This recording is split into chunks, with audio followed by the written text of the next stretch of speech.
Hi hello नमस्कार, मी शोभा आपल्या चॅनलवरच्या अजून एका नवीन रेसिपीमध्ये तुम्हा सर्वांचे स्वागत करत आहे. आणि आज आपण मुलिका पराठा म्हणजेच मुळ्याचा पराठा तयार केलेला आहे, तो आज आपण बघत आहे. मुळ्याचा पराठा तयार करण्यासाठी आपण मुळा घेतलेला आहे. तर या ठिकाणी मी 4-5 मुळे स्वच्छ पाण्याने धुवून घेतलेले आहेत. आणि मुळ्याची आपण आता वरची साल आहे ती काढून मुळा आहे तो खिसून घेणार आहे.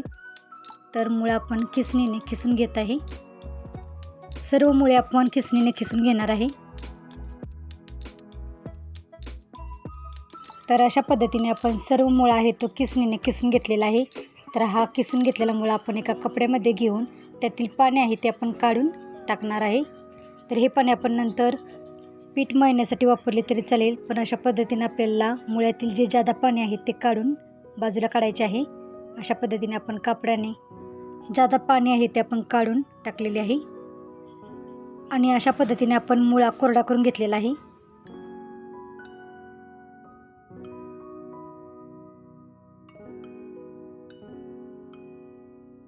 यामध्ये आपण 1 ते 1.5 चमचे अद्रक लसूण पेस्ट टाकत आहे. यामध्ये 1 चमचा गरम मसाला आणि अर्धा चमचा आपण लाल तिखट पावडर टाकत आहे. चवीसाठी आपण यामध्ये मीठ टाकत आहे. अर्धा चमचा धना पावडर, थोडीशी हिंग पावडर, अर्धा चमचा ओवा हातावरती चुरडून टाकत आहे. आमचूर पावडर, चाट मसाला अर्धा चमचा आणि हळद पावडर यामध्ये आपण थोडीशी टाकलेली आहे. आणि हे सर्व साहित्य आपण एकत्र मिक्स करून घेणार आहे.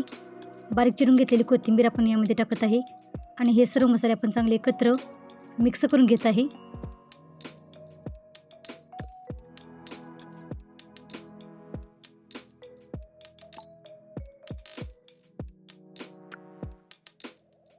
पराठा तयार करण्यासाठी आपण 2 वाटी गव्हाचे पीठ घेतलेले आहे. पीठ आपण चाळून घेत आहे. त्यामध्ये आपण चवीसाठी मीठ टाकत आहे.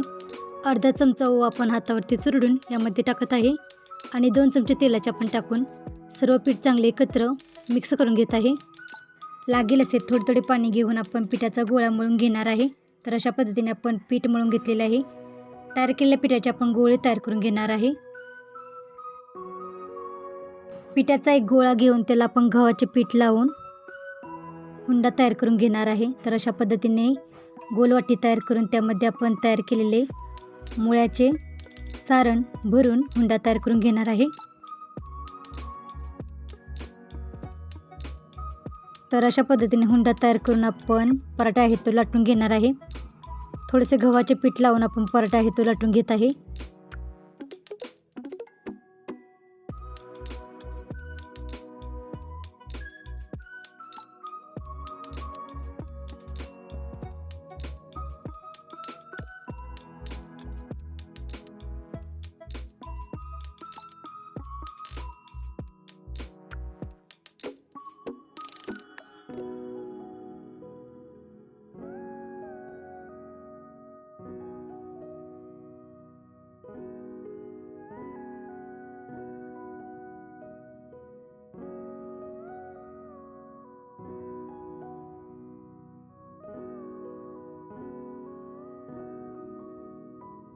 पराठा लाटून झाल्यानंतर तो आपण तव्यामध्ये टाकून तूप किंवा तेल लावून भाजून घेणार आहे. तोपर्यंत आपण दुसरा पराठा आहे तो हुंडा भरून लाटून घेत आहे. म्हणजे एक तव्यातील पराठा भाजून तयार होईपर्यंत आपला दुसरा पराठा आहे तोही लाटून तयार होतो. तर अशा पद्धतीने आपण सर्व पराठे आहेत ते तयार करणार आहे. पराठ्याला आपण तूप लावून पराठा आपण दोन्ही बाजूंनी भाजून घेत आहे.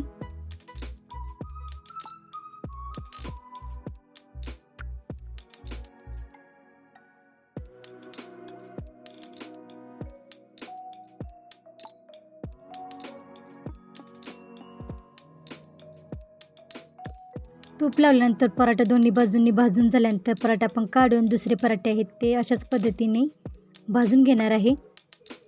तर अशा पद्धतीने आपण सर्व पराठे तयार करणार आहे.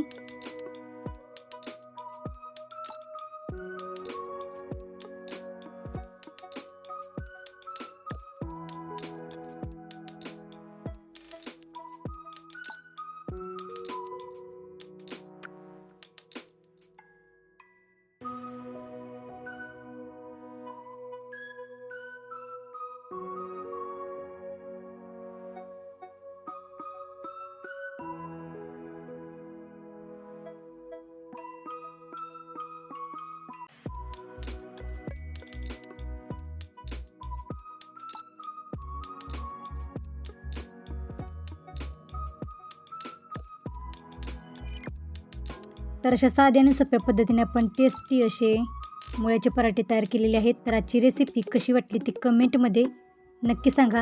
चॅनेलला अजून सबस्क्राईब केलं नसेल तर चॅनेलला सबस्क्राईब करा आणि रेसिपी कशी वाटली तीही कमेंट करून नक्की सांगा. आणि वेळात वेळ काढून रेसिपी पूर्ण बघितल्याबद्दल धन्यवाद.